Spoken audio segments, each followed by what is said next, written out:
programa de radio ahí? ¿Tenés un programa de televisión o manejás la parte? En este momento no. No estoy haciendo programa. Es complicado hacer programa y dirigir medios. Algunos se dan el lujo, pero sinceramente no sé cómo hacen.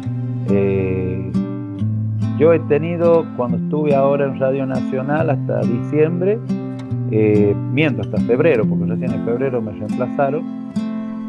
Me fui antes que me reemplazaran en realidad. Tenía dos programas antes, digamos, durante un par de años tuve dos programas. Uno que era sobre periodismo de investigación, hacía entrevistas, debates, algunos informes. Bueno, trataba de seguir temas.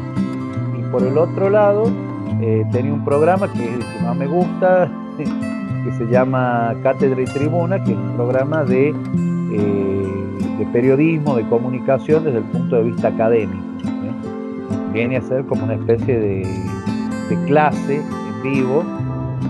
Como tengo varias horas de docente, yo actualizo, digamos, por un lado doy lo que dice el programa y en los programas doy la actualidad. Y bueno, comenzó siendo como una vía de comunicación con los estudiantes, en una radio, de hecho, de un instituto, el Instituto Krulsic, que es la filial del ISER, aquí en La Rioja. Y bueno, y digamos, se terminó convirtiendo en un programa cuando asumí la dirección de la radio. Era complicado hacer el programa en la otra radio, pensé que está al lado, pero bueno, por una cuestión de horario, hasta que finalmente decidí hacerlo en Radio Nacional. Y bueno, gustó, digamos, en la audiencia de que alguien hablara del periodismo desde el lado de adentro, digamos. Parece que eso les interesó, inclusive había gente que no eran ni los estudiantes, ni docentes, ni gente del UNLAR, de ningún lado, que terminaba escuchando el programa porque le interesaba, porque aparte yo entrevistaba justamente a periodistas, a comunicadores, para saber cómo pensábamos del lado de adentro del periodismo, de cómo se hace un medio, cómo se construye la comunicación, qué es la comunicación desde nuestro punto de vista para nosotros, que es una ciencia, que es un área de conocimiento. Bien. Tu nombre es Jorge Brizuela Cáceres. Vos sos ahí de La Rioja, nacido, criado del interior de la capital. Soy de la capital, nacido aquí en la capital, nacido en el centro, pero a los 5 años nos fuimos a vivir a un barrio de aquí de la zona norte de la capital, tampoco muy lejos, a 2 kilómetros del centro de la ciudad. Y bueno, cursé jardín de infantes en una escuela local, en el jardín Froebel. Hice primaria y secundaria en la Pío XII, que es una escuela del centro de la ciudad, confesional, ¿sí? Católica. Y la universidad, dado que mi carrera no estaba aquí, la hice en Córdoba. Estudié un buen tiempo allá en Córdoba, estuve 7 años y medio estudiando allá. Y bueno, y también comencé mi militancia política allá en Córdoba. Llegué a ser conciliario de la universidad y fui consejero de la escuela, fui consejero de facultad y también llegué a ser secretario de Asuntos Estudiantiles de la escuela, digamos, de la Escuela de Ciencias de la Información, que hoy en día es Facultad de Comunicación Social, digamos. Facultad de Ciencias de la Comunicación. ¿De la pública ahí de Córdoba? De la pública, de la que está en Ciudad Universitaria. Y de ahí egresé como licenciado. Y ahí entraste en política tipo universitaria, y el radicalismo, ¿a dónde te enganchó? ¿O dónde te tropezaste con el radicalismo? Me había enganchado por una casualidad, más no es una casualidad, siempre el radicalismo es una causalidad. A ver, me voy a estudiar a Córdoba, no tenía dónde parar, y mi vecino era Ramón Brizuela y Doria, la familia de él en realidad, aquí en la capital, y la mamá de ellos, de Ramón y de Inés Brizuela y Doria, Olguita, me dice, bueno, dice, anda para el departamento con los chicos, los chicos te conocen, así que bueno, ahí hasta que puedas conseguir algún departamento en Córdoba. Y bueno, y viví durante 6 meses con Ramón y con Inés, y ahí, bueno, digamos, Ramón me terminó metiendo, digamos, en política, digamos. Me invitó a un par de reuniones y yo tenía, digamos, un marcado interés por la Constitución. De hecho, siempre andaba con una. En realidad, más que un marcado interés, me llamaba la atención que estando tan bien expresadas las cosas en un libro, las reglas de convivencia, los principios, la forma en que debía funcionar supuestamente la sociedad, no lo pudiésemos llevar a la práctica. Yo decía, bueno, pero ¿qué pasa? ¿Cuál es el problema? Y bueno, y en cierta forma, basado en ese interés, Ramón me fue llevando, digamos, a la política. Yo había participado en algo, digamos, aquí en La Rioja mientras estaba en la secundaria, con un primo mío que, bueno, que estaba conectado con gente del radicalismo, pero digamos ninguno de los dos era militante, aparte estábamos en la secundaria en un colegio religioso, viste, no. De hecho se armó un centro de estudiantes, pero imagínate que la lista en la que íbamos nosotros se llamaba cuadriculada marque en rojo, o sea, no era nada político, nada partidario. Lo único que sí, en un momento, los chicos tenían un par de afiches de Ángelos, esto es año 90, año 89, perdón, y pegaron con engrudo los afiches en la escalinata. Imagínate eso en un colegio religioso, equivalía a un pecado y a una expulsión. Bueno, por supuesto nadie se enteró quiénes eran, pero bueno, digamos, la mayoría de los que estábamos ahí, nuestros padres tenían tendencia hacia el radicalismo, era una escuela de clase media, digamos, y normalmente tenía tendencia hacia el Partido Radical. Pero bueno, muy, muy simpática la anécdota, pero no pasaba a ser militancia, o sea, no teníamos militancia. Sí.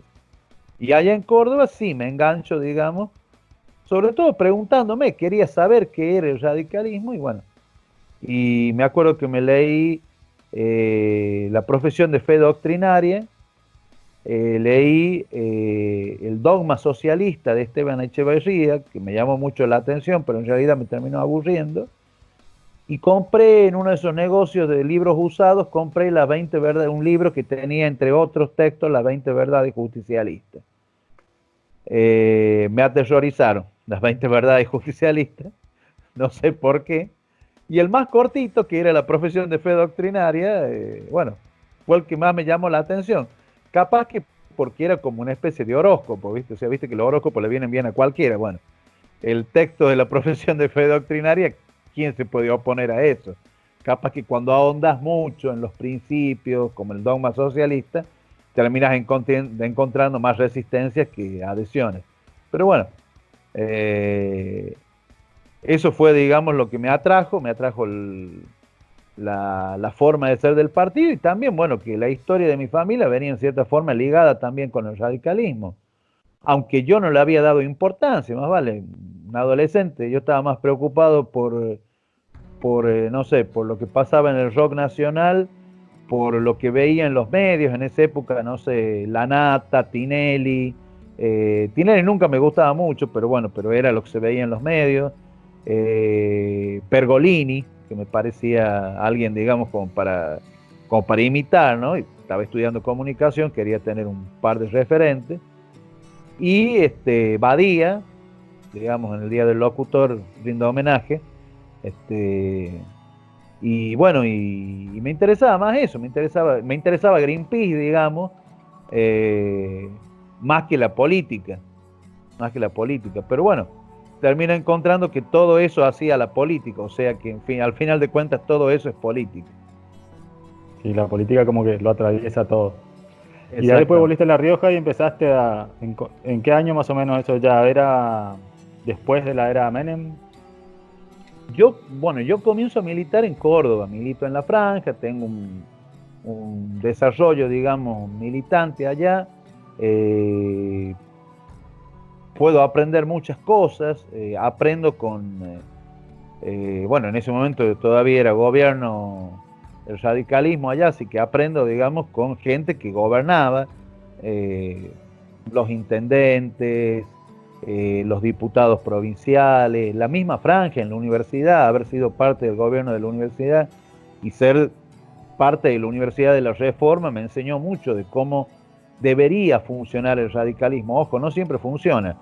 Lo bueno de las utopías es que te muestran, digamos, un camino más allá, digamos. Si fuera la realidad sería Radicalandia, como solemos decir, y bueno, y no es la realidad. Entonces, bueno, entendí muchas veces lo que es discutir el poder, entendí la diferencia esa famosa entre la teoría y la praxis, que a veces es una distancia muy grande y a veces no, es cortita, es simplemente decir no, o no a ciertas cosas y sí a otras. O sea, es decir, no voy a meter la mano en la lata, no voy a hacer esto con favoritismo, y sí voy a hacer esto porque es lo justo. En el día del fallecimiento de Hipólito Yrigoyen reivindico su palabra de que la diferencia de un funcionario público honesto, justo, perdón, de un funcionario público justo, es que justamente tiene la idea de qué es lo equilibrado, de qué es lo que corresponde en un momento, no lo que le conviene. A veces hace cosas que no le convienen a la larga con tal de hacer lo que es justo, lo que es correcto. Bueno, eso es una cosa medio complicada porque en política parece que no fuera así, y si realmente no fuera así la vida sería mucho más injusta. Hay mucha gente, creo, aún sin pertenecer a mi partido o a las alianzas que hace mi partido, hay mucha gente de otros lados que piensa así, si no sería totalmente injusta la vida. Hay gente que dice, no, para, esto no es correcto, no lo podemos hacer. Sí, hay gente muy buena y comprometida y con honestidad en todos los partidos. También hay de la otra, que también hay en nuestro partido. Tratamos de que no tengan tanto protagonismo, o ahí ya está la masa partidaria en a quién pondera, qué tipo de liderazgo es lo que más se valora. Pero seguramente la gran mayoría de la gente que se mete en política es para hacer el bien, o para tratar de aportar desde su rol, desde su formación, desde su profesión, o del tiempito que le quede libre, aportar a la mejora de su comunidad, de su municipio, claro, de su provincia, en el nivel que se esté manejando, pero siempre apostando a algo bueno, al menos en un inicio. Después sí ya empieza a rozarse o a meterse en un mundo por ahí bastante más viciado, a medida que uno va escalando en esta pirámide del poder, porque ya hay más intereses de gente por ahí que no tiene protagonismo, de grupos de empresarios, de sectores de religiosos, sectores de, como decías vos, Greenpeace, organizaciones sociales que por ahí aparecen muy inocentes y muy buenas en un principio, o para afuera, marketineramente, pero que a la hora de negociar o ir por la plata son más despiadadas que muchos referentes del capitalismo.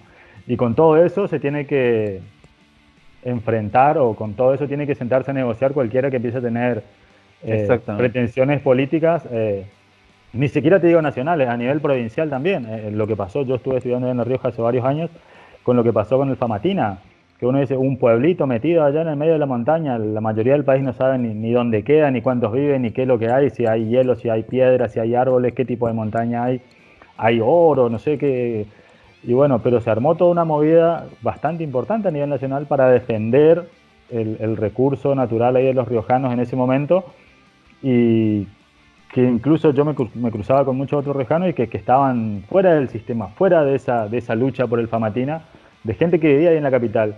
Y por el contrario me cruzaba, en ese momento no había tantas redes sociales como ahora, pero me consultaban, vos que estás en La Rioja, ¿cómo es esto del Famatina? Y bla, bla, y uno decía, wow, hay gente de otro lugar que me está preguntando por esto que está pasando acá, y yo tampoco no tenía mucha idea.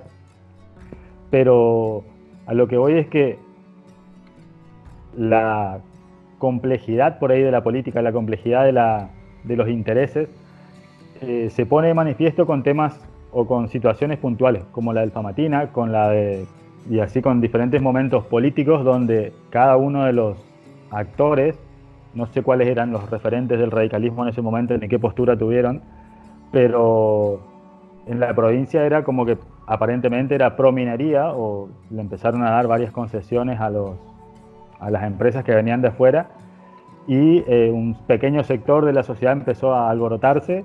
Por ahí no sé si me puedes comentar algo al respecto, qué te pasó en ese momento, qué rol tuvo el partido.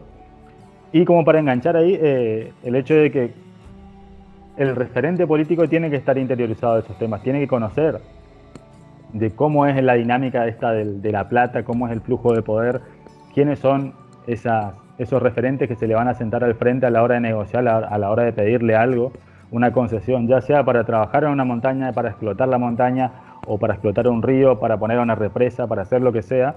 Un político no puede partir solamente de su criterio de lo que me parece bien y lo que me parece mal, sino que tiene que tener una formación, y en esa línea tiene que tener un cuero bastante curtido para negociar, no con mafiosos, pero con gente que se maneja por ahí con otros códigos, y que uno no puede ir a pecar de inocente, decir, bueno, vamos a confiar en todo el mundo porque yo soy bueno y todos son buenos, sino que tiene que tener un ojo un poco más político a la hora de, como decías hace un rato vos, decir el sí o decir el no para plantar la bandera y poner su criterio, pero en base a algo que tenga un sustento y que tenga viabilidad. Tampoco uno se pueda poner a todo el capital que venga a invertir porque es inviable, la gente necesita trabajar de algo.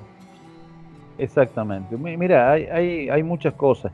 Con el tema del Famatina, bueno, yo te había comentado de que yo me metí, entre otras cosas, porque en ese momento me copaba mucho la idea de Greenpeace, no la de ir a limpiar pingüinos al sur. Había mucha gente limpiando pingüinos en el sur. Sí me interesó, digamos, por lo menos colaborar, no sé, mandarles detergente biodegradable para limpiar los pingüinos, pero sí me interesaba el medio ambiente, digamos, como una cuestión general, ¿sí? Y, y bueno, y en ese momento fue que me enganché bastante con las cuestiones ambientales, cosa que conservo hasta el día de hoy.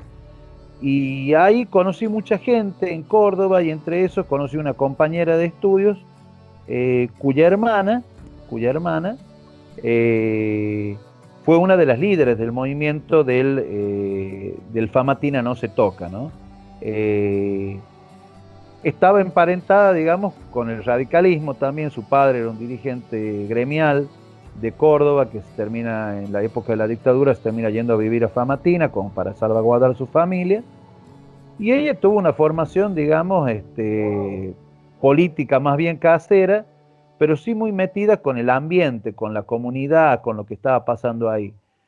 Y cuando ellos se enteran de que había una concesión supuestamente para que vayan a hacer exploración, una empresa minera canadiense, lo primero que se ponen a buscar, digamos, como buscamos todo en internet, es en qué se especializaba esta empresa.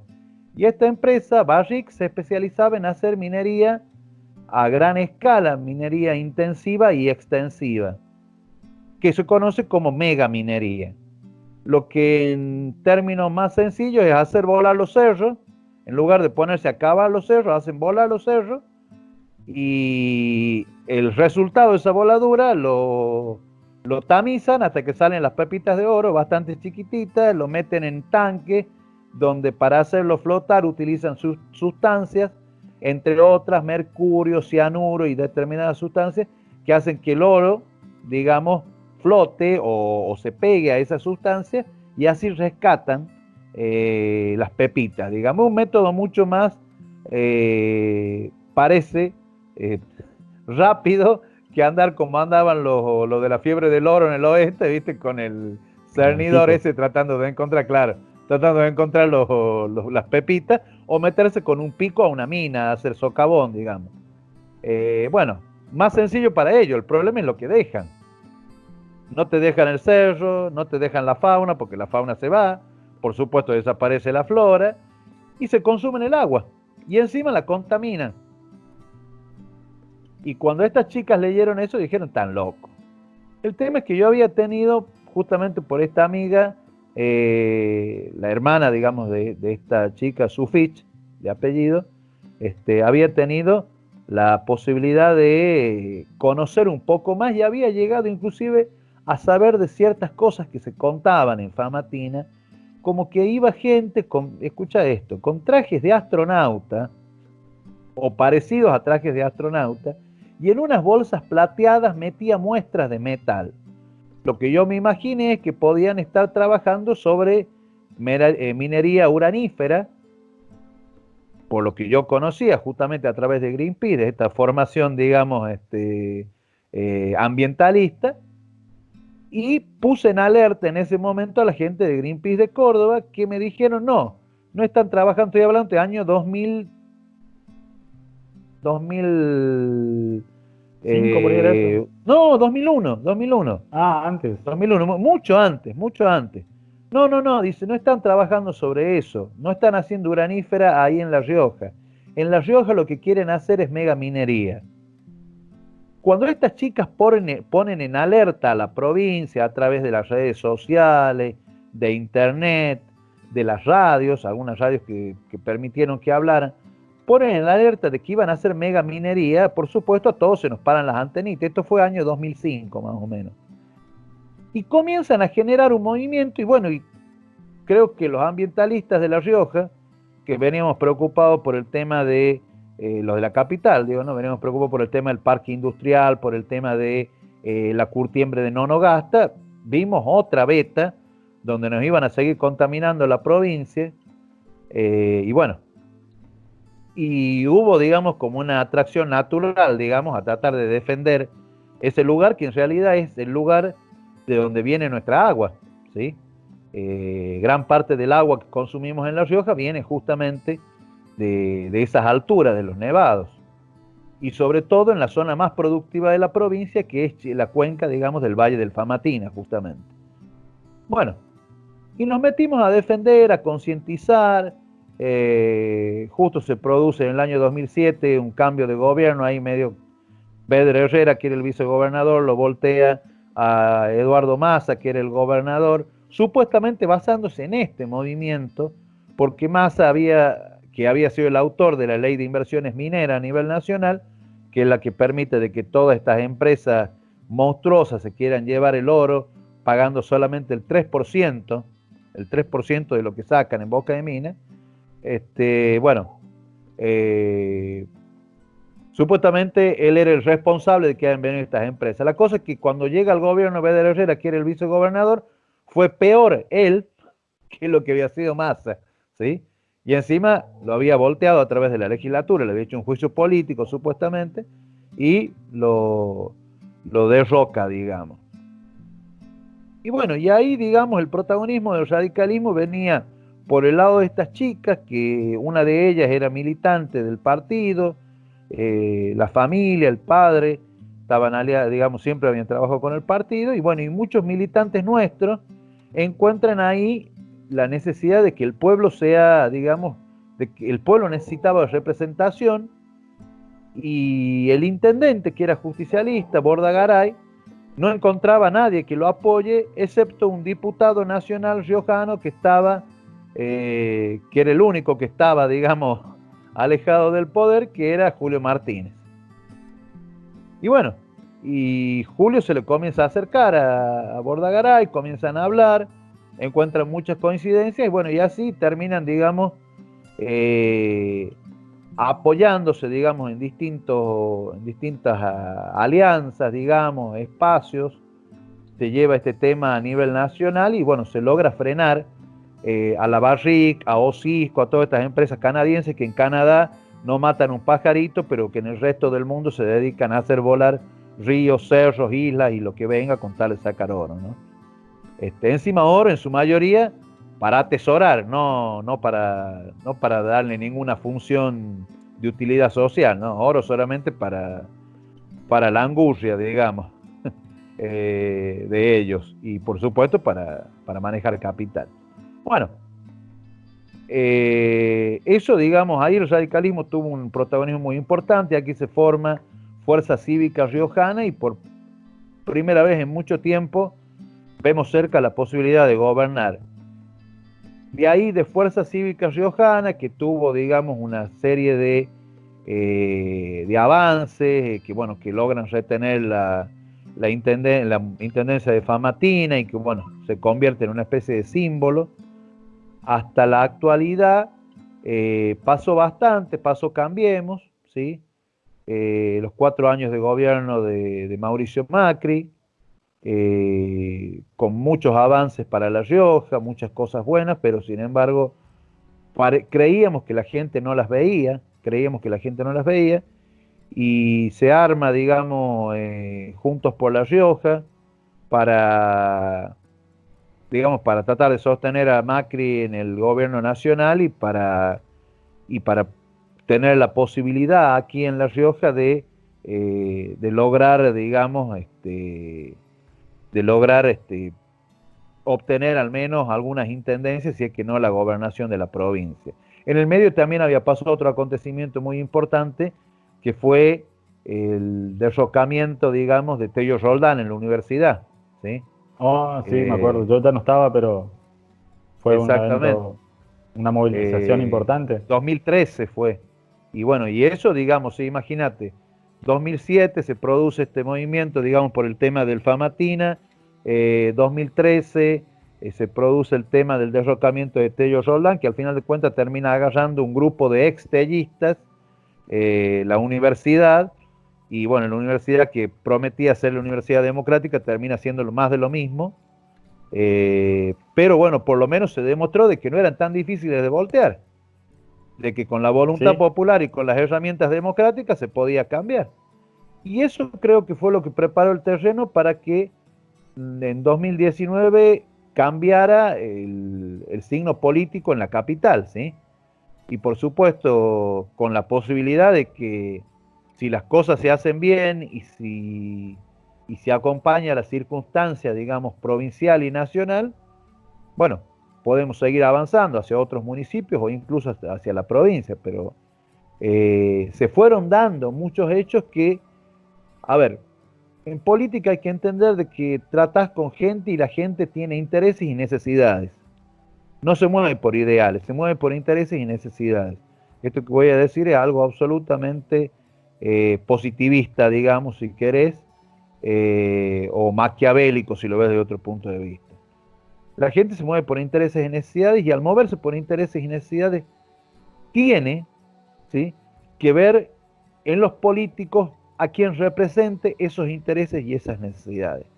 Si de pronto los políticos no tienen la capacidad de representarlas, de garantizarle la representación a la gente de esos intereses, entonces es muy probable que la gente directamente ni se les acerque. Ahora, cuando las circunstancias terminan mostrando, digamos, blanco sobre negro, quiénes son los que están, digamos, más a favor de los intereses de las mayorías y quienes están solamente a favor de sus propios intereses, entonces tenés una ayuda ahí, ¿sí? Más allá de tu trayectoria, de tu ideología, de tu plano, tu programa para la provincia, de tus ideales y toda la parafernalia que rodea al sistema político, si la gente ve quién se juega por los intereses de las mayorías y quién no, entonces vos estás más cerca, tenés más posibilidades. Y yo creo que se dio la circunstancia, ¿no? Un muy mal gobierno municipal aquí en la capital, encima con la pretensión de mantenerse, un gobierno que justicialista intentaba emparentarse con el macrismo, sobre todo por una cuestión de recursos, o sea, no había nada ideológicamente cercano a Cambiemos, mucho menos la pretensión de, digamos, del manejo republicano siquiera, digamos, de la cosa pública. De hecho, cuando llegamos nosotros, bueno, encontramos los resultados de ese manejo de Alberto Paredes Urquiza, fue muy malo. Los últimos 6 meses prácticamente ni siquiera levantaba la basura, ni siquiera levantaba la basura, y eso fue el acabose. Y del otro lado tenías un empresario, ¿sí?, que había sido vicegobernador de la provincia, que de hecho era el vicegobernador de la provincia, Néstor Bossetti, que bueno, aparte de sus empresas, que están dedicadas, una de ellas muy dedicada a la obra pública, ¿no? O sea, aparte de La Plata no se le conocía otra cosa, aparte de tener un medio de difusión, No sé si habrá tenido la oportunidad o no de demostrarlo, fue ministro. Pero bueno, no era, digamos, el que más cerca estaba de obtener, digamos, la intendencia. Y por el lado del justicialismo, Teresita Madera, una dirigente medianamente joven del justicialismo, pero que nunca había tenido suerte en la capital. Es, creo que hasta el día de hoy, una persona que no sé por qué razón nunca ha tenido el favor de la gente. Y quien sí había sostenido mucho tiempo, digamos, cierto fervor popular, que es Ricardo Quintel, estaba abocado a su candidatura a la gobernación. Entonces, si vos sumas todos los factores, 3 candidatos a gobernador, 4 candidatos a intendente, y bueno, terminamos ganando por 1.200 votos la capital. Ahora, ¿cómo será el sistema que ganamos por 1.200 votos, pero si bien nosotros obtenemos ahí, digamos, una cifra cercana al 50%, ¿sí? Al 40%, pasando el 40%, en concejales obtenemos la mitad más 1.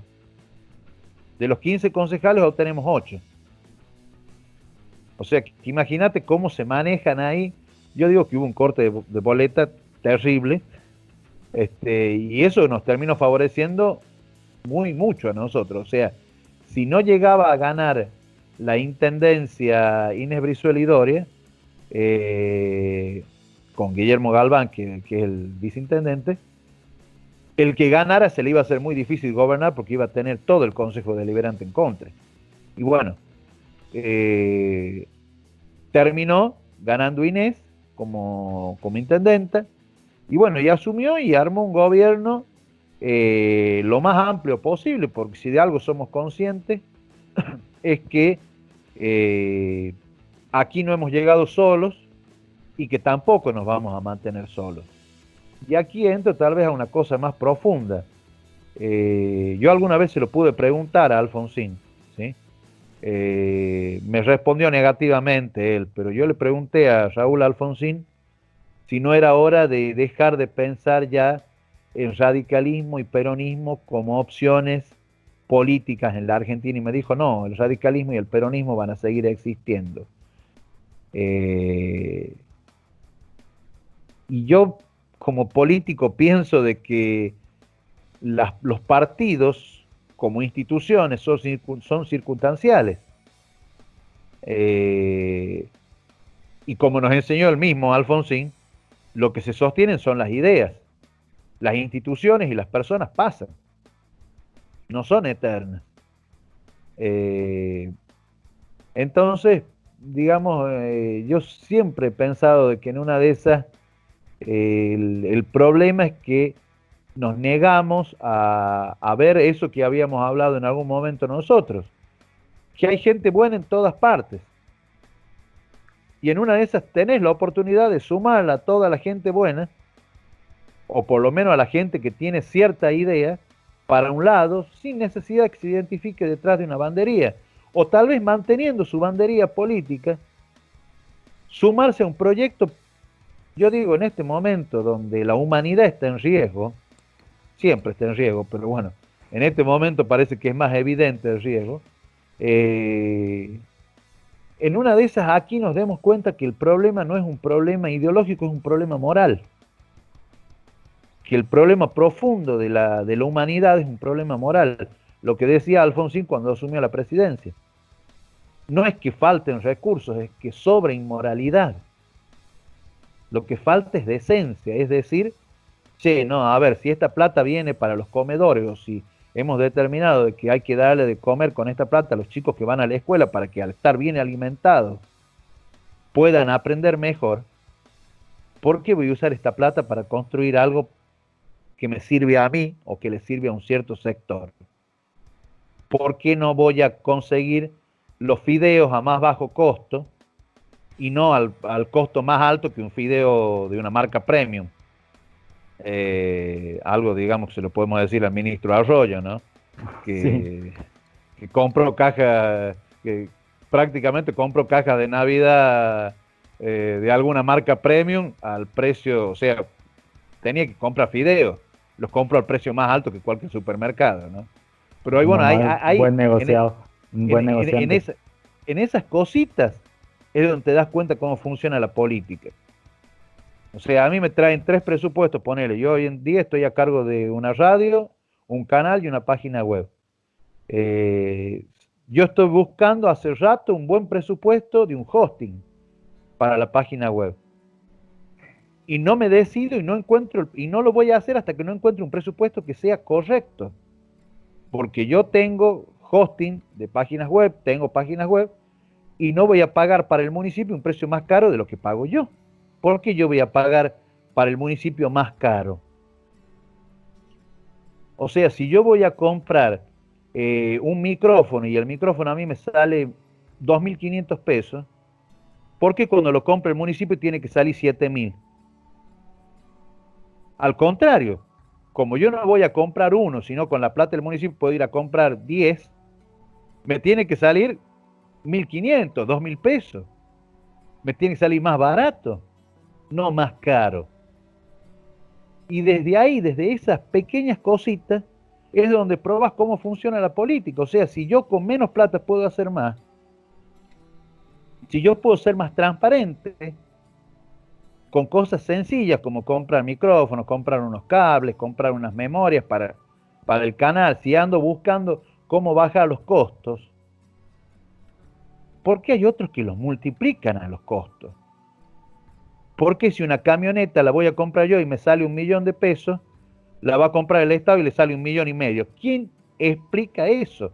Pasa con la publicidad oficial. Porque al Sí, kiosquito de es Juan que Pérez le cuesta 1.000 pesos publicitar en un canal y va a publicitar el gobierno y le sale 5.000. Entonces los medios son parte de un sistema de corrupción. Los medios son corruptos. Ojo, no estoy diciendo ninguna novedad. Yo sé que tampoco me voy a ganar el amor de mis colegas, pero no me interesa a esta altura. sí, no, Uno igual habla no de es solo con, la corrupción de sí, los no es medios solo los locales, medios. la corrupción de los medios locales, y te puedo asegurar que arriba se manejan los mismos términos, lo que pasa es que las pautas son más grandes. Sí, le ponen varios ceros al número. Exactamente, Sí, sí. pero eh, en esa línea o en esa idea de cómo por ahí la gente bien intencionada se mete en política y por ahí siempre se termina apelando a que uno sabe lo que está bien y lo que está mal y en base a eso se debería hacer todo en la vida, vivir y gobernar a los que cumplen el rol de gobierno, pero dejarlo tan a la libre moral o a la interpretación, me parece que ese es el problema, porque no hay una consecuencia directa, palpable o rápida, tampoco tan rápida, pero que se perciba como algo que se pueda, como que pueda haber una consecuencia negativa para mí en el caso de que yo desempeñe mal una función o que cometa un delito o que vea como delito esto de meter un sobreprecio, porque hoy no se percibe como delito. Solo cuando vemos alguna investigación periodística, alguna cuestión así, o algún asunto Claro. muy, muy legal, Cuando los muy pillan. específico, se percibe esa actitud como la de algo delictivo, como que, estoy haciendo, y sí, la verdad que no corresponde, pero casi que cae en el chiste y el perdón así por y bueno, y porque si todos hacen, porque yo voy a ser el único pavo que no le voy a cobrar más al gobierno. Desde el Claro. combustible, el que le vende combustible Todo. y Todo. compra millones de litros para repartir los vales, los que le Me- proveen de servicios de internet, las empresas que limpian la Cámara de Diputados, todo, ven una pequeña beta ahí en exprimir un poquito más al gobierno y hacer una pequeña diferencia, porque no hay una consecuencia negativa.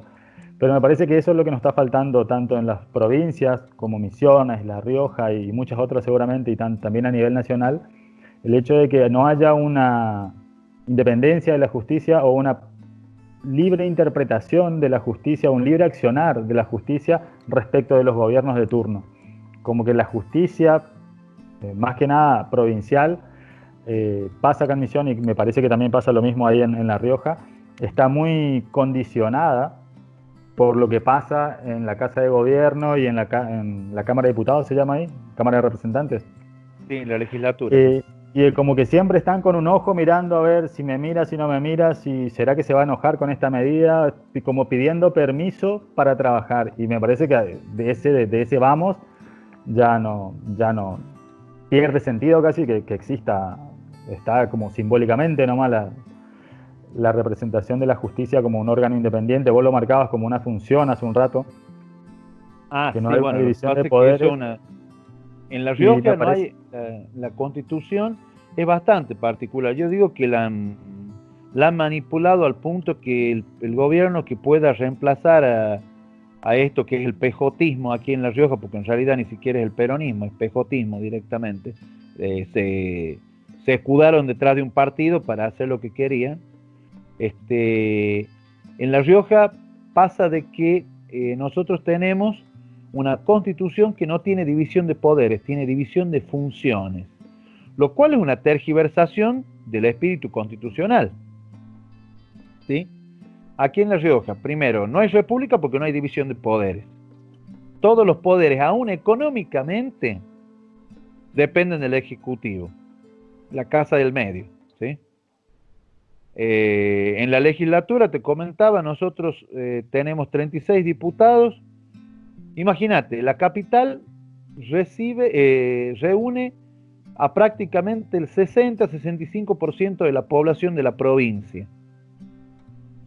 Sin embargo, los 8 diputados de la capital, o sea, sobre una proporción de 36, vos tenés 8, o sea, menos que un tercio, y la población de la capital es el 66% de la población de la provincia, perdón, sí, casi el 66% de la población de la provincia, y la capital solamente tiene 8 diputados, menos de un tercio. Así hay una diferencia de un tercio más, digamos, que se los repartimos, por supuesto, federalismo a los departamentos del interior.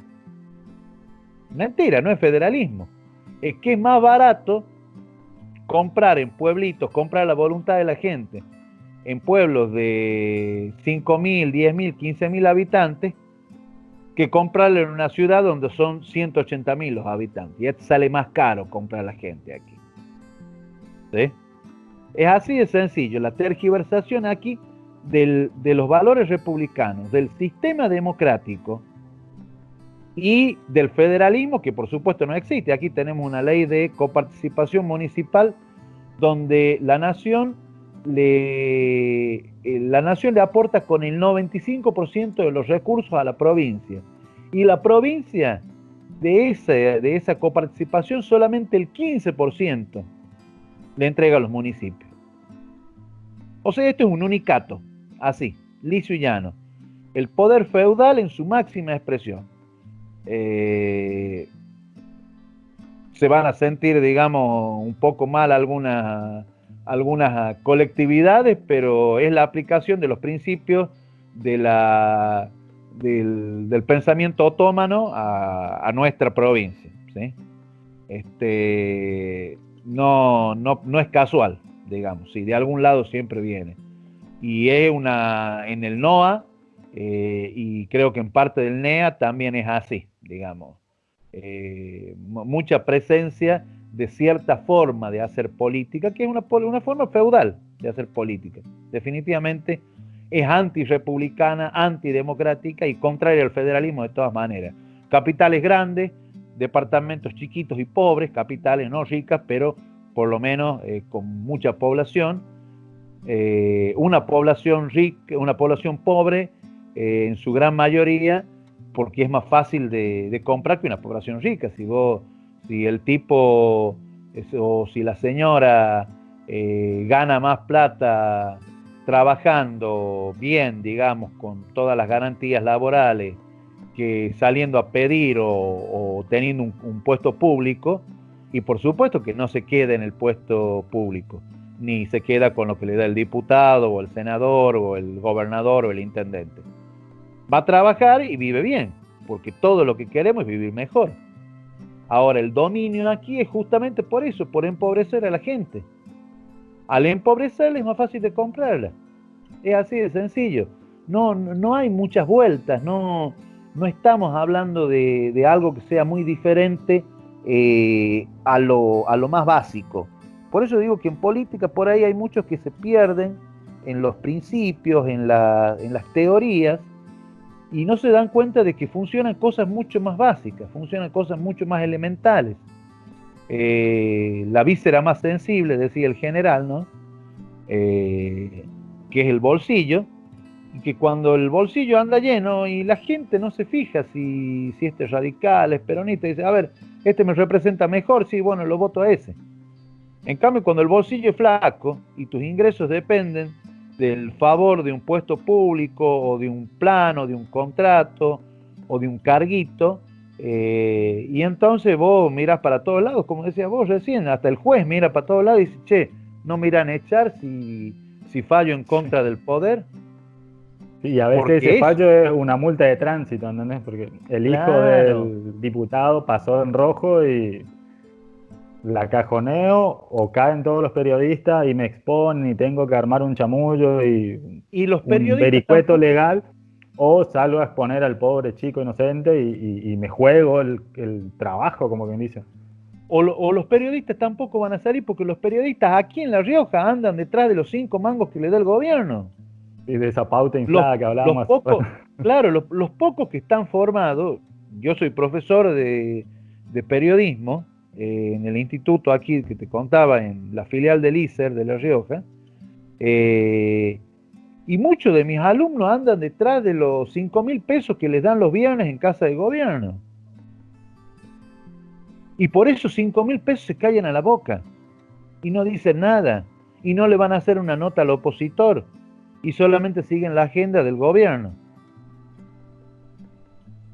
Es que esa es parte también del hasta ese punto, ese otro claro. ese otro cuarto poder que hablamos hace un rato, el ejecutivo, el legislativo, la justicia, y el otro gran agente poder de contralor, por decirlo así, que son los medios, también son casi la primer trinchera donde cualquiera que asuma un gobierno ya va, y bueno, a ver a cuáles son de los nuestros, armás una lista, a cuáles podemos comprar, y bueno, y a los otros le empezamos a dar de baja las emisoras, a cortar el internet, todas esas mañas que por ahí uno cortarte la luz, claro, o te hacen la vida imposible.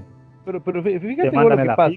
Rentas, no sé cómo se llama ahí en La Rioja ahora. Sí, rentas se llama. La carga impositiva tiene que estar, o sea, claro que siempre hay que estar en regla, pero a veces como que te estén controlando, inspeccionando y haciendo pruebas de acá y de allá y teniendo que hacer casi una auditoría cada semana para poder trabajar y tener una mísera emisoria barrial, como dicen algunos, no da, y uno termina por cansancio. Pasa mucho acá en los pueblos a veces, en los pueblos pequeños donde hay una o dos radios así tipo muy casi piratas, con un paso en la clandestinidad y otro en lo formal. Presentaron la carpeta por ahí en la Coma hace unos años y nunca volvió, pero pasa que terminan, por más que tengan un espíritu de investigación o de tener un programa a veces totalmente apolítico, terminan tirando para el lado del gobierno de turno porque es la manera de permanecer en el aire. Mangos, ¿sí? Sí, porque al final de cuentas, a ver, esto no es muy distinto. La gente por ahí lo ve mucho más complejo, pero fíjate vos qué es lo que pasa a nivel nacional. ¿Cuántos años se pasó, y espero que no se enoje, pero me importa 3 cuernos, cuántos años se pasó Fontevecchia maldiciendo al kirchnerismo, que no lo quería, que le negaba la pauta? Ahora le dieron 2 mangos de pauta y es más peronista que Perón, más kirchnerista que Néstor y Cristina juntos. O sea, si pasa en Buenos Aires, ¿cómo no va a pasar en el pueblito del interior de Misiones o de La Rioja? Sí, y ahí no hay que enojarse con ese empresario, con ese emprendedor, con ese comunicador. Por ahí sí, es la cara visible y uno le agarra cariño y le agarra bronca. Cuando dice lo que te gusta, le agarras cariño, es mi referente, y cuando dice lo que no te gusta o es el referente del otro partido, le empezás a pegar cuando te puedas. Pero para eso que se pongan un kiosco y van a ser más leales. Aquí te cuento, aquí el problema es que como no se quieren poner un kiosco, con todo el respeto que merecen los kiosqueros, los almaceneros, por no ponerse un kiosco o no ponerse un almacén, se ponen una radio, o se ponen un canal, o se ponen una página web, y después no tienen ni la formación para hacerlo bien a eso, ni tienen los recursos económicos para sostenerlo, porque sostener un medio no es una joda, sobre todo cuando tenés personal y tenés, a veces, hasta para hacer eso que todo el mundo sueña, periodismo de investigación, es lo más caro que hay en el periodismo, porque es una persona que no te está aportando a la diaria de información, sino que está investigando, y como está investigando se puede pasar de una semana a 3 meses detrás de esa investigación. Pero por supuesto, cuando salga esa noticia va a ser la más importante de la provincia, del país o del mundo a veces, ¿sí? Algunos lo pueden hacer. Y la otra, si no tienen lo que tiene que tener cualquier buena persona, que es coraje y convicción. Coraje para enfrentar las dificultades y convicción para sostenerse en la peor de las circunstancias. Y como le falta coraje, convicción, una buena formación y espalda económica, se ponen un medio y después dicen, ay sí, lo de los medios no funciona bien. Y claro, si te has metido en un trabajo que no es para vos. Los tipos que se metieron a hacer medios tenían mucha plata, pero invertida en los medios, no en el bolsillo ni en la cuenta bancaria. La tenían invertida en los medios. Algunos han terminado con una mano atrás y otra adelante, y a veces hasta haciendo, aquí en La Rioja, los que fundaron el diario El Independiente, el segundo diario El Independiente, terminaron armando una cooperativa porque no tenían cómo pagarle los sueldos, pero para no bajar su dignidad, prefirieron armar una cooperativa con lo que tenían y entregarle en partes iguales a los empleados, a los periodistas del diario, entregarles el capital que ellos tenían para no bajar las convicciones. Eran 5, 6, creo que 7 dueños los del diario Independiente, terminaron armando una cooperativa con los empleados, en igualdad de condiciones. Abandonaron el rol capitalista, digamos, pero para poder sostener el medio. Después los empleados vendieron el medio a los milicos. No, es que... O sea, al que no le duele también en eso, digamos, yo soy bastante franco, al que no le duele no protege las cosas. Lo mismo pasa con el Estado, ¿viste? Sí. Yo entro, digamos, las veces que me tocó entrar en la función pública, entro contando con las cosas como si fueran mías, las cuido como si fueran mías. Y a veces tal vez hasta más que a mis cosas, porque yo sé que es muy difícil después volverse a capitalizar o mantenerlas en funcionamiento o repararlas. A veces es hasta casi imposible, porque siempre hay otras prioridades, sobre todo en los medios, siempre hay otras prioridades para el Estado que no son los medios. Sí, no, además, no soy especialista en el tema, pero los equipos que por ahí se pudieron haber comprado con otro dólar para equipar una radio, cualquier medio televisivo entre cámara y consola y todas esas cosas por ahí que no son justamente fabricadas acá, comprarlas hace 10 años y comprarlas hoy se te vuelve imposible. Si pensás en los números hoy en día armar un medio, en el 2010 y armar ese mismo medio hoy es como medio complicado. Mira, hubo una diferencia abismal entre diciembre del año pasado y marzo de este año. Entre la pandemia y el impuesto país, le imposibilitaron la renovación tecnológica no a los medios, a las fábricas de la Argentina. Y la pandemia directamente las está quebrando. La pandemia descontrolada, porque si había algo descontrolado aquí, hoy en día la pandemia o el aislamiento descontrolado nos ha terminado de matar a todos. O sea, hoy en día vos querés que recuperar el capital que tenés en la calle y vas a tardar 5 años para recuperarlo. Y por eso muchas empresas grandes están cerrando. Y sí, pareciera que es lo que están buscando. Ojo, a ver, yo voy a ser muy claro con esto. Yo no quiero siempre acusar al justicialismo de todos los males del mundo, porque pareciera que es el credo de todos los radicales. Pero yo creo que aquí se dieron el gusto, ¿no? O sea, lo que no habían podido hacer con el país, que es lo que hicieron en nuestras provincias, que es volvernos pobres y dependientes, lo están logrando ahora. Lo están logrando ahora porque quieren que seamos pobres y dependientes. Ojo, quieren que sea pobre y dependiente Córdoba, Santa Fe. provincias que tenían el orgullo de pararse y decir, como dijo en algún momento los cordobeses, Angelos, que era el gobernador, nosotros podemos, una semana al año, podemos pararnos y decir, basta, nosotros hoy le damos de comer al país. O sea, la autonomía, digamos, la independencia económica de esas provincias, hoy la han menguado. La han dejado en el fondo y parece que están logrando su objetivo. Su objetivo es empobrecernos para que seamos fácilmente dominables. Sí, y para que no aparezcan referentes políticos con respaldo de un grupo empresario, qué sé yo. Córdoba tiene una gran cámara, o mucha plata, por decirlo en criollo, que se pueden juntar 4 o 5 grandes empresas y potenciar un candidato que surja de Córdoba. Lo mismo con Santa Fe, con Mendoza también por ahí. Pero si empezamos a que cada vez haya menos empresas con esa capacidad de, bueno, lo vamos a potenciar acá a Brizuela, que tiene una visión para nuestra provincia y para el país, que va de la mano con la visión que tenemos nosotros como empresarios para el desarrollo también de la zona. Y bueno, queremos que él sea un referente político del país y que sea presidente y lo que sea. Y me ponen la plata para que yo vaya a poner la cara y me candidate a algo. Eso, eliminando ese plus o ese superávit que puedan tener las empresas, limita completamente. Ya las empresas no van a tener plata como para apostar en esa timba política que hacían muchas veces, un dinerito a cada uno de los candidatos que por ahí, y que no está mal que lo hagan. En otros países lo tienen incluso formalizado y bancarizado, ¿sí? El aporte empresarial.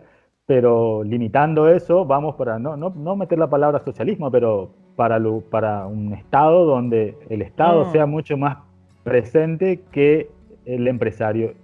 Desde la óptica de que el empresario es malo y el Estado es bueno. Y eso me parece que es algo que no es para nada real, no es gráfico, pero sí es una visión o una óptica con la que se viene predicando desde hace un tiempo en una parte no todo el kirchnerismo, pero la parte más dura por ahí del kirchnerismo, viene agitando con esto de que el Estado es bueno y el empresario es malo, justamente para ir como preparando el terreno para este tipo de medidas que pueden aparecer en un futuro, si ellos pueden llegar a tener más poder dentro del armado justicialista, kirchnerista de hoy en día. Pero me parece que ese es el peligro, de que las provincias pierdan, por un lado, la autonomía financiera, porque con esto de la coparticipación y demás viven pendientes de ir a llorarle a Buenos Aires, que le den lo que les corresponde y que no le dan, y que bueno, igual es mínimo lo que se consigue, pero aún así, siendo mínima la migaja que viene de la nación, es un porcentaje importante de la torta en el presupuesto de muchas provincias. Vos comentabas un rato que lo que viene de la nación representa un paquete importante de plata para mantener a la provincia, para mantener a los riojanos. Pasa lo mismo en Misiones. Misiones depende, claro, más que nada en los municipios más chicos, dependen casi en su totalidad de la plata que pueda venir de la nación. Había hace un tiempo, claro, todo el fondo de la soja y demás, que era lo que le permitía a veces, bueno, vamos a comprar un auto, vamos a hacer 3 calles más.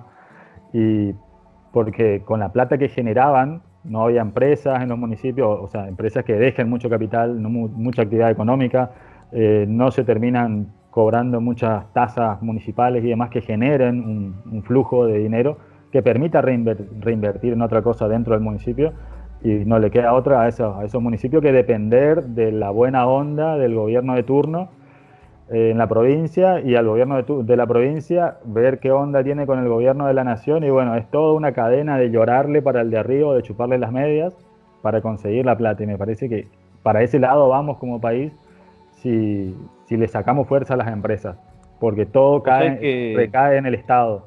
Y Misiones, bueno, y me parece que La Rioja también, perdón ahí, tiene un gran porcentaje de trabajadores estatales, casi que la gran mayoría, ¿sí?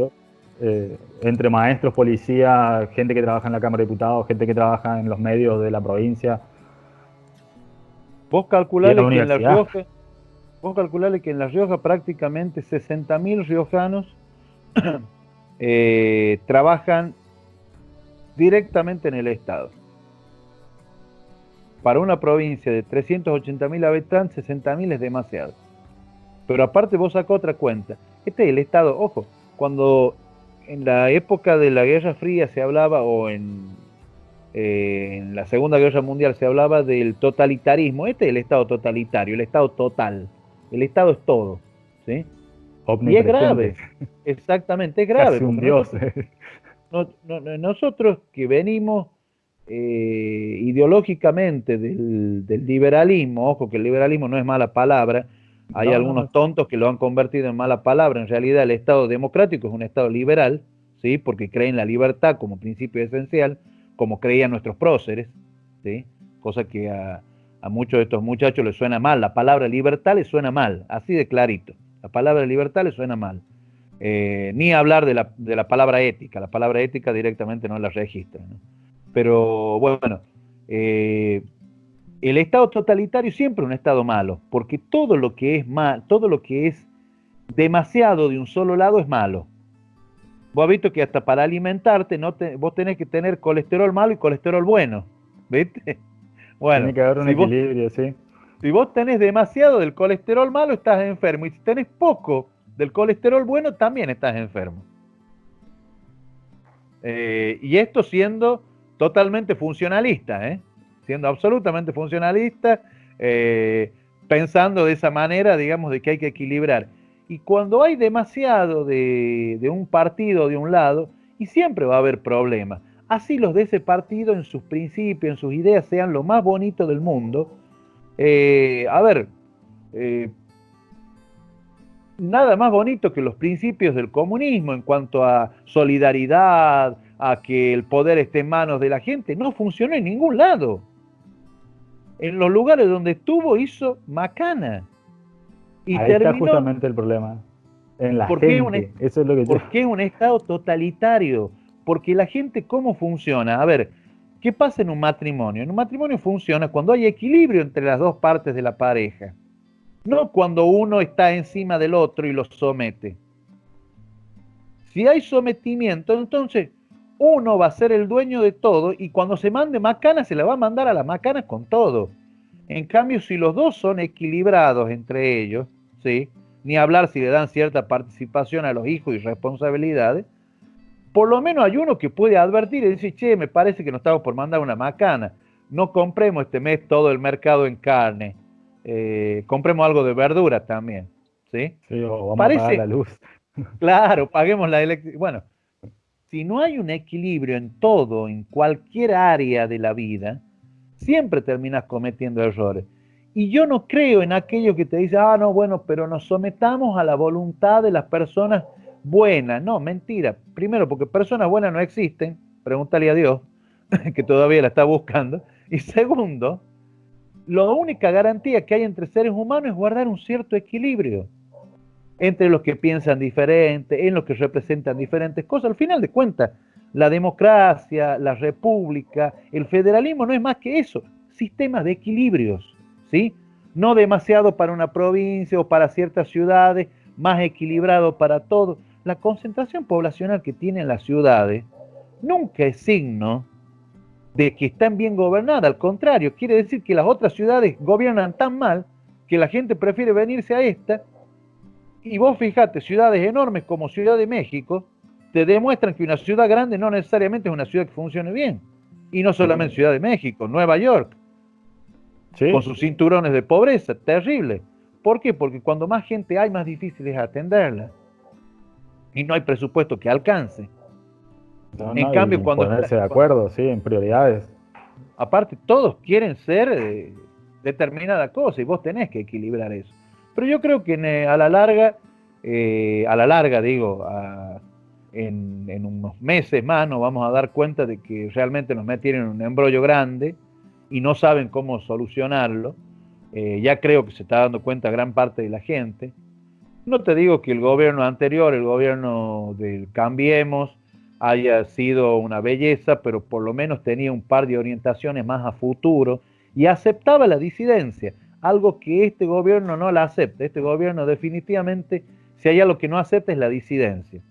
Tal vez yo digo que hemos sido demasiado democráticos como gobierno a la hora de tratar con cierta gente, ¿sí? Por ejemplo, demasiado democráticos respetando situaciones como la de Chubut, o la de Tierra del Fuego, donde sabemos, o la de Santa Cruz, donde sabemos que definitivamente el poder no da más. Esas provincias tendrían que haber sido intervenidas, porque no dan más, ¿sí? No da más, la gente no da más, los mismos políticos de ahí no dan más, pero bueno, nadie se anima a intervenirla porque tiene miedo de que alguno abra la boca y diga, y bueno, pero vos me venís a intervenir a mí y vos también tenés problemas aquí, ¿sí?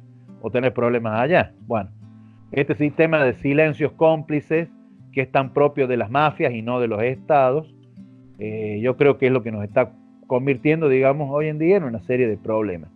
Pero bueno, nosotros sostenemos aquí un gobierno con muchas dificultades, tratando de lograr la buena voluntad, tratando de demostrar buena voluntad y tratando sobre todo de engrandecer a la gente. Aquí se han logrado cosas que parecen increíbles, ¿no? Pero a 36 años de democracia, la gente que trabajaba en la recolección de residuos no tenía un baño para ducharse cuando terminaba su trabajo.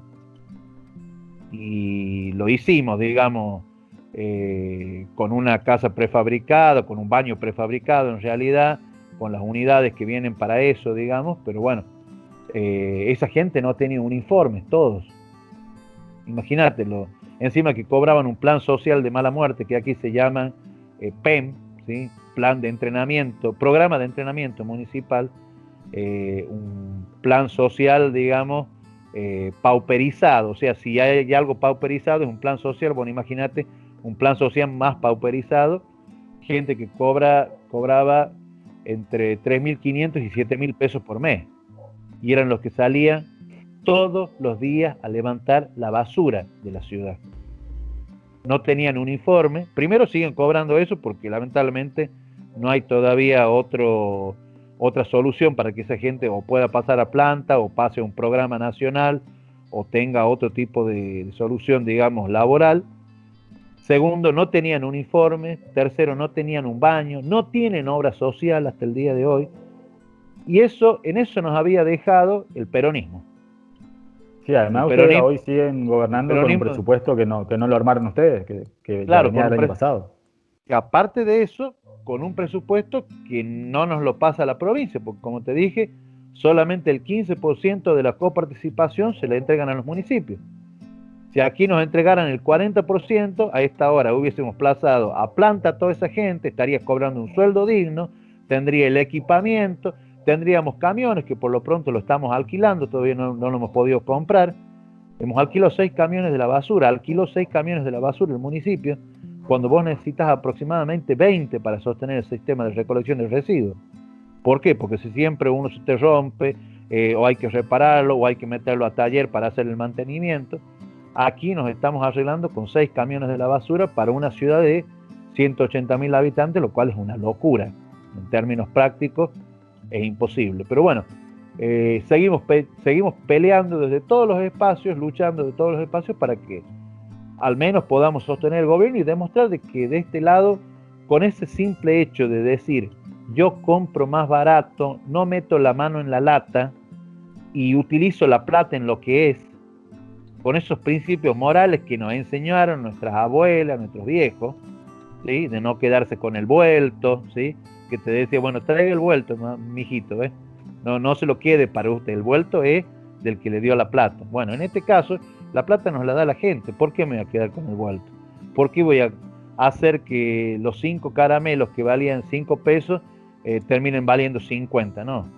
Si eso no te lo enseñaron de chiquito y no lo seguís practicando hasta el día de hoy, es muy difícil que puedas gobernar. Y yo creo que mucho de nuestro desgobierno viene de ese lado, de gente que cree que los otros son tontos, que no se dan cuenta y que al final de cuentas lo que están haciendo es meter la mano en la lata y llevarse cosas que no corresponden y hacer las cosas para el Estado que les conviene a ellos, ¿sí? El negocio que les conviene a ellos, no el Estado que les se meten en la mala parte del sistema, porque es un sistema que está viciado, pero no todo.